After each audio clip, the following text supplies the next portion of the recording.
Hi, I'm Sally Thibault and welcome to this 4-part video series, How to Reignite Your Passion, Power and Purpose in Your Business and Your Life. Over this next video series, I'm going to be stepping you through the exact success blueprint I created to help me reignite my passion, power and purpose within, and the process I now teach clients in workshops and events and programs around the world to do exactly the same thing. I'm going to be showing you in each video how to step through this process, how you can find your passion again, how you find your own personal power so you become an abundance and success magnet, and how to rediscover your purpose for life. All things need to work together in order for you to set goals and intentions that really work.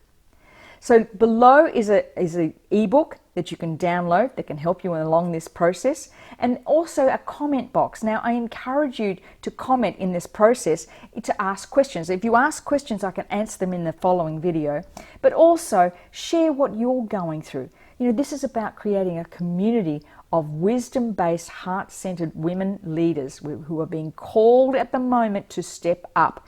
Now, girls need role models and mentors, and they must come from us. And that's what this is all about. So you become the leader in your own world and a mentor and a role model for others.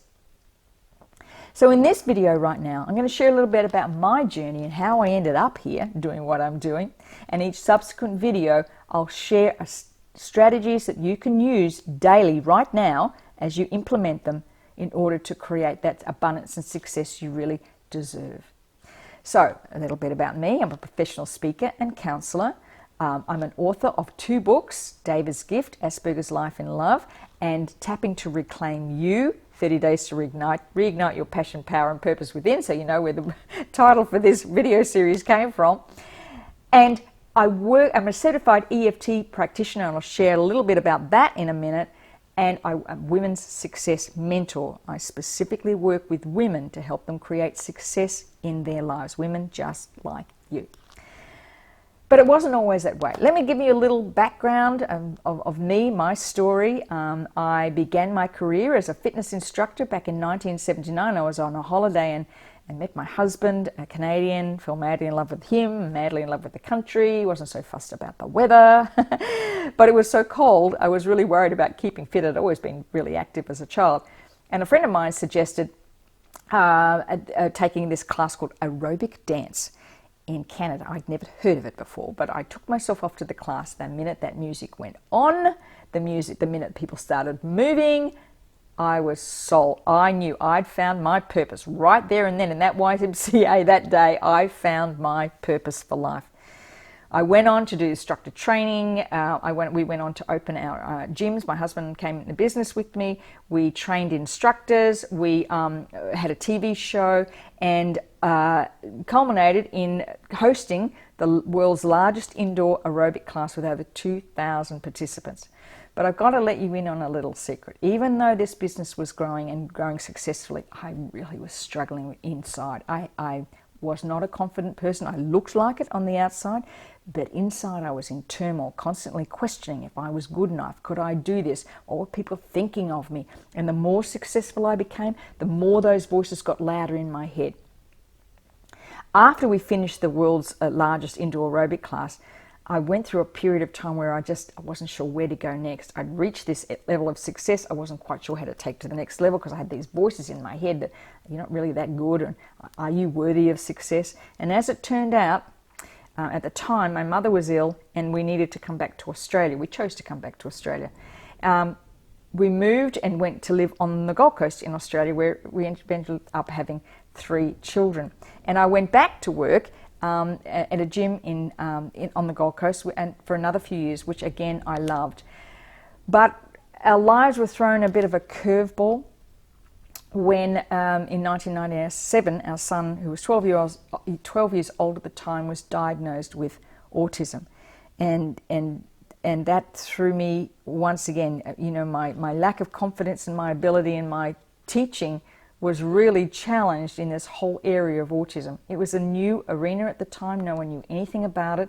We were on our own. It wasn't like today where we have, social media and online forums and lots more information. It wasn't like that in those days. We thought we had no idea where we were going. We were given this child with a diagnosis, and I was really thrown a curveball. I really struggled. I struggled myself, the strong belief in myself, if I couldn't parent my child properly, what was wrong with me. And that led me down this kind of path where I was just cranky all the time. I was angry, had a very short fuse, and all it was I was really struggling inside. I was struggling with the who I was. And that all then came to a head when my son was in year 10 and he was being bullied so badly that he was just withdrawing into himself. And I went to the principal of the school and I said, look, I don't know if I'm making the right decision, but I know it's the wrong decision to keep him here. And we withdrew him at school. From there, we were under attack with a barrage of judgment, people questioning whether we were doing the right thing. And I didn't know if I was doing the right thing. I was so questioning my ability continuously. Who was I? Why couldn't I even get this mother thing right? And it was just an awful time to be trying to be it all to everybody. In fact, at one stage, I took a job as a telemarketer because I just didn't want to have to confront people all the time. At least if I was on the phone, they didn't know who I was, and I actually wasn't very good at that job either. But when we took him out of school, I recognized that there was a time that we both needed to heal and I needed to heal. I began a process of personal development, rediscovering who I was. It was then that I became a counselor. And I thought, I need to figure out myself and perhaps I can help others. And that took me down another path where I worked for a period of time counseling people. But about the same time, I was offered a job working in educational marketing for our children's school. Again, a wonderful opportunity, a great job. But you know what? This inconfidence that I had, this lack of my ability, this feeling that I wasn't really all that good, led me to work long, long hours to the point where I ended up with adrenal fatigue. I was in the job for 10 years. I loved it, but I was always trying to do more, be more. If the bar was here, I wanted to go to here. I just continually didn't feel that I was good enough to be in that position and ended up getting quite ill. And when I was diagnosed with adrenal fatigue, I knew then that something happened to change. But what was interesting was about the same time, how coincidences work, I happened to be at a dinner party one night and a friend of mine said, why don't you write a book about your journey? It seems to be that you were kind of leading edge family in this whole area of autism. And so I did. I wrote a book about our journey. Now, I didn't know if I'd ever sell a copy, but we just so happened to launch the book in Autism Awareness Month in April 2010. I had no idea it was Autism Awareness Month. I wasn't involved in the community. I was just writing a book. And that catapulted me again on national TV twice, national radio stations. I was interviewed numerous radio stations around the country. I had keynote speaking opportunities, began to be asked to come and speak to teachers and to parents and to caregivers about the impact of autism on families. And then, on top of it all off, I was asked to be a guest lecturer at university. Not bad for someone who failed year 12. Here I was talking to teachers and training teachers how autism impacted on families.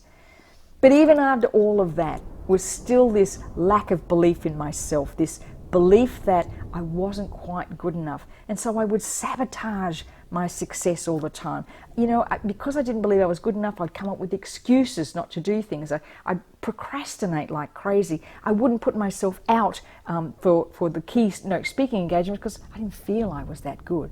So even though my business was good, it wasn't where it could be. And you know what? I began to turn inward and implode and question myself to the point where my business almost came to a standstill. But as things happen, I was also involved in a business group at the time, a worldwide business group run by Mari Smith, Facebook Queen Mari Smith, and she placed us in accountability groups. And I was placed in an accountability group with a girl from New York who happened to be, ta-da, an EFT practitioner. Now, I'd had heard of EFT, but I thought it was a bit stupid. Like the tapping on your face thing and saying words that are negative, didn't sound right to me. You know, I was a motivational speaker and I believed in the power of positive thinking and you just needed a really good mindset, blah, blah, blah, blah, blah, blah. But I'd watched Susan, I'd watched her business grow. I heard her talk about EFT over and over again, and I watched as her income levels went up each month, and I'm thinking there's got to be something in this. My interest was piqued. And one day she said, I was talking to her about how things had dried up, and my husband was actually a very successful real estate agent, but he had a property he just couldn't shift. It was a really good property. And she said, well, let's do a tapping session. So we did it together. And she said, what would you like to do it on? And I said, money.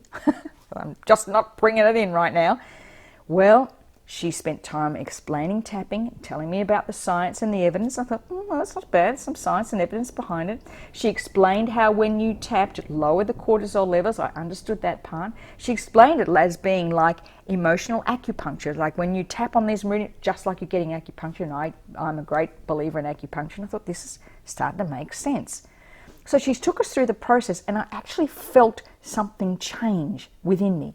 I felt a shift. And believe it or not, 24 hours later, I received an email from a conference organizer whose keynote speaker had pulled out due to illness. And she asked me would I take her role. I said yes. She asked me what I charged, and I said double what I normally did. I didn't tell her that. I just told her the price. And she said, fine, great, I'll put the money in your account this afternoon. Then the next day, my husband comes home and he said, you wouldn't believe it, I've got a cash contract on that property. I went, once is a coincidence, twice, there's something in this. So I messaged Susan, I said, well, this is what's happened. She said, oh yeah, that often happens. And I went, okay, I need to know more about this. Where did you do your training? She told me where she did her training. I began the research process and found that there was a trainer coming to our area 2 weeks later. Well, that next 2 weeks, I immersed myself in EFT and tapping. I watched every tapping video I could over and over again. I downloaded documents. I researched people. In fact, I stalked people. In fact, there's a great story in my book about how I discovered the world's leading researcher in food cravings lived nearby me, was a lecturer at university, was a professor at university, and I stalked her. We've ended up becoming great friends, and we actually now do a lot of presentation together. But at the time, I wanted to find out all I could. So I took myself off to that training, and I knew after 4 days that I'd found my purpose. I changed in those 4 days, and I knew if I could change the way I thought about money, if I could change the way I thought about success, if I could change the way I thought about my body, then I could help others do exactly the same thing too. And so I began this journey of becoming an EFT practitioner, combining all the modalities that I had worked with for 35 years together with tapping to make this incredibly powerful process that can help people reignite their passion, power, and purpose for living.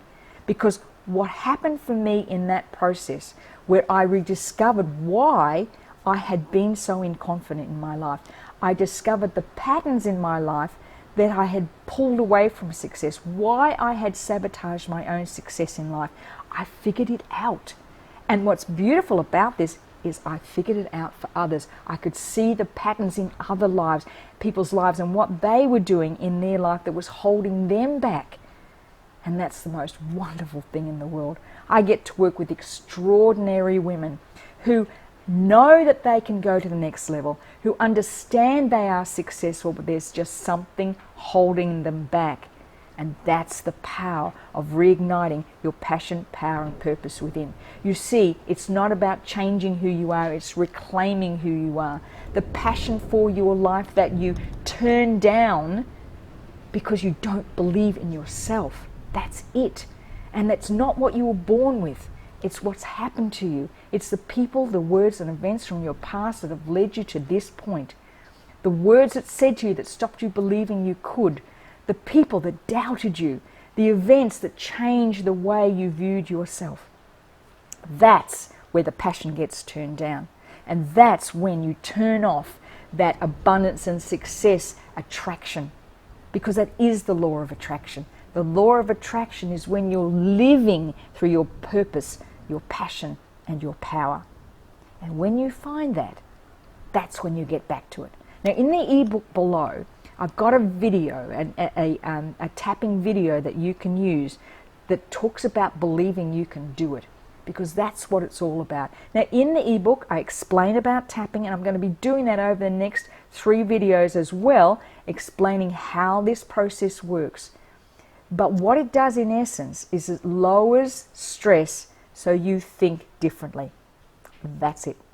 And when you think differently and believe differently, your world just opens up for you. And believe me, when all those years when I almost got to success and I pulled away, it was because I didn't believe I was worthy of success. And when I nailed it, when I found what caused it, I tapped it away, everything changed, and it can change for you too. I've seen it over and over again with the women I work with that can go from taking their business from this level to the next. And then we work on where that level is, and we take that level to the next. Because everything that holds us back from getting what we truly want in our lives is just what we believe we're capable of. So in the next video, I'm going to be sharing with you how to become a magnet for abundance and success, what stops it, and how you can turn on your power, your own personal power, to ensure that you sit in abundance and success comfortably and easily and gracefully. So pop a comment in the box below. If you have any questions, let me know, and let me help you reignite your passion, power and purpose in your life and your business. I'll see you in the next video. Bye for now.